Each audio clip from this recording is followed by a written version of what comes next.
నమస్తే అండి. శివాయ గురువే నమః, శ్రీమాత్రే నమః. పాల్గొన మాసంలో వచ్చేటటువంటి పౌర్ణమి తిథి లక్ష్మీ జయంతిగా జరుపుకుంటారు. అంటే క్షీరసాగరం నుండి లక్ష్మీదేవి పుట్టినటువంటి రోజు. సహజంగా మన నిత్య కృత్యాలలో అంటే ప్రతిరోజు కానీ లేకపోతే ఎవరి వీలుని బట్టి వారు కొంతమంది వారాలలో కానీ అలా అంటే వారంలో ఒక రోజు కానీ అలా దీపం పెట్టి పూజించుకుంటూ ఉంటారు. ఇలాంటి పర్వదినాలలో మనం ఏ దేవీ దేవత ఆరాధన అయినా ఎక్కువ ఫలితాన్ని కలుగజేస్తుంది. ఈ పాల్గొన మాసంలో వచ్చేటటువంటి పౌర్ణమి తిథి రేపు వస్తుంది. రేపు సోమవారం పౌర్ణమి కలిసి వచ్చింది. అంటే ఈ పాల్గొన పౌర్ణమి రోజున క్షీరసాగర మథనంలో లక్ష్మీదేవి అలాగే ఐరావతము, కల్పవృక్షము, కామధేనువు ఇవన్నీ కూడా జన్మించినట్లుగా చంద్రుడు తెలియజేస్తారు.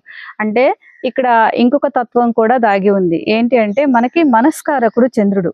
మనస్సు పరిపక్వత చెందాలన్నా, మానసికంగా స్థిరంగా ఉండాలన్నా కూడా చంద్రుని యొక్క అనుగ్రహం కావాలి. కాబట్టి రేపటి రోజున పౌర్ణమి ప్లస్ పౌర్ణమితో పాటు లక్ష్మీదేవి పుట్టినటువంటి రోజు కాబట్టి మనం రేపటి రోజున లక్ష్మీదేవిని పూజించినట్లయితే మనకి చంద్రుని అనుగ్రహం, అమ్మ కరుణా కటాక్షం కలుగుతాయి.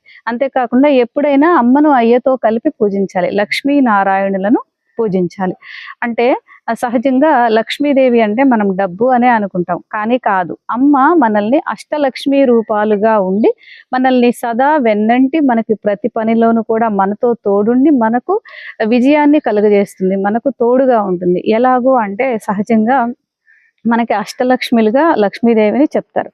ఆదిలక్ష్మిగా అంటే ప్రతి పనిలోనూ మొదలు పెట్టేటప్పుడు నేనున్నాను అనే భరోసా ఇస్తూ, అలాగే మనకి ధైర్యలక్ష్మిగా మనకి ఒక్కొక్క సందర్భాలలో కొన్ని పరిస్థితుల రీత్యా పిరికితనంగా ఏమి నిర్ణయం తీసుకోలేనటువంటి స్థితిలో ఉన్నప్పుడు మనకి ధైర్యాన్ని కలిగించేటటువంటి తల్లిగా, సంతాన లక్ష్మిగా అంటే మనకు పిల్లల్ని ఇచ్చే తల్లిగా, మన పిల్లల్ని ఏ ఆటంకాలు లేకుండా చక్కగా అభివృద్ధి పదంలో నడిపించేటటువంటి తల్లిగా, అలాగే మళ్ళీ విజయలక్ష్మిగా అంటే చేసేటటువంటి ప్రతి పనిలో మనకి తోడుండి ఆ పని విజయవంతం అవడానికి ఇలా అష్టలక్ష్మి రూపాలుగా అమ్మ ఉండి మనల్ని నడిపిస్తుంది. కాబట్టి రేపటి రోజున ఉదయాన్నే అంటే మనకి దగ్గరలో శివాలయం ఉంటే శివాలయంకి వెళ్ళి అమ్మవారికి కుంకుమార్చన జరిపించుకోవడం, తర్వాత అమ్మవారికి మన శక్తి కొద్దీ ఒక జాకెట్ ముక్క, గాజులు, పసుపు, కుంకం, తాంబూలం సమర్పించి కుటుంబాన్ని చక్కగా చూడమని, సౌభాగ్యాన్ని ఇవ్వమని, ఎప్పుడూ కుటుంబం ఆనందంగా ఉండమని కోరుకోవాలి. అమ్మకు నమస్కరించుకోవాలి. ఒకవేళ మనం వెళ్ళలేని స్థితిలో ఉంటే ఇంట్లో అంటే వెళ్ళినా వెళ్ళలేకపోయినా ఇంట్లో చేసుకోవచ్చు.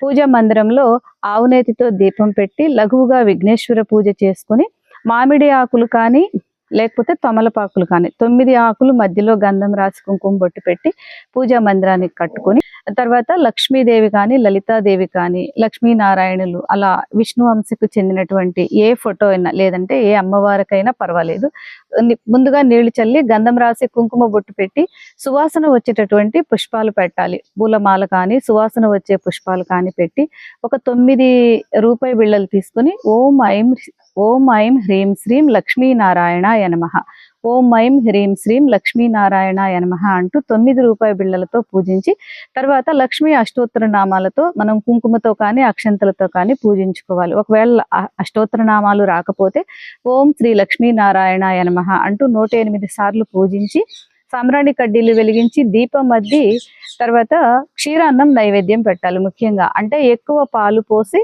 కొంచెం బెల్లము, బియ్యము వేసి జీడిపప్పు, కిస్మిస్, యాలకుల పొడి అలా అన్ని వేసి క్షీరాన్నం చక్కగా తయారు చేసి తర్వాత ఆఖరికి కొంచెం పచ్చకర్పూరం వేసి ఆ ప్రసాదాన్ని అమ్మవారికి నైవేద్యం పెట్టాలి. నైవేద్యం పెట్టి తాంబూలం పెట్టి హారతి ఇచ్చి మన కుటుంబ సభ్యులందరి పేర్లు చెప్పుకొని అందరం సంతోషంగా ఆయురారోగ్యాలతో ఉండేలా చూడమని శరణాగతి కోరుకొని అమ్మని ప్రార్థించాలి. ఈ విధంగా పూజించుకోవాలి. తర్వాత మనం ఎవరైనా ఒక ముత్తైదువుకి అమ్మవారి దగ్గర ఒక తాంబూలం పెట్టి దానిని ఒక ముత్తైదువుకి ఇవ్వాలి. లేకపోతే ఆలయంకి వెళ్ళి అమ్మవారికైనా సమర్పించవచ్చు. అంటే మనం వారిలో అమ్మని చూసుకొని ఇవ్వాలి. అలాగే సాయంత్రం పూట అంటే 6 గంటల నుండి 7 గంటల లోపు సంధ్యా సమయంలో తులసి కోట ఉంటే తులసి కోట దగ్గర స్వస్తికి గుర్తు వేసి దీపం వెలిగించి సాంబ్రాణి కడ్డీలు వెలిగించి కొంచెం బెల్లం నైవేద్యం పెట్టాలి. ఒకవేళ తులసి కోట లేనివారు ఇంట్లో పూజ మందిరం ముందు ఈ విధంగా పూజ చేసుకోవచ్చు. ఈ రకంగా చేసుకున్నట్లయితే అఖండమైనటువంటి లక్ష్మీ కరుణా కటాక్షం మనకు కలుగుతుంది. సర్వే జనా సుఖినో భవంతు.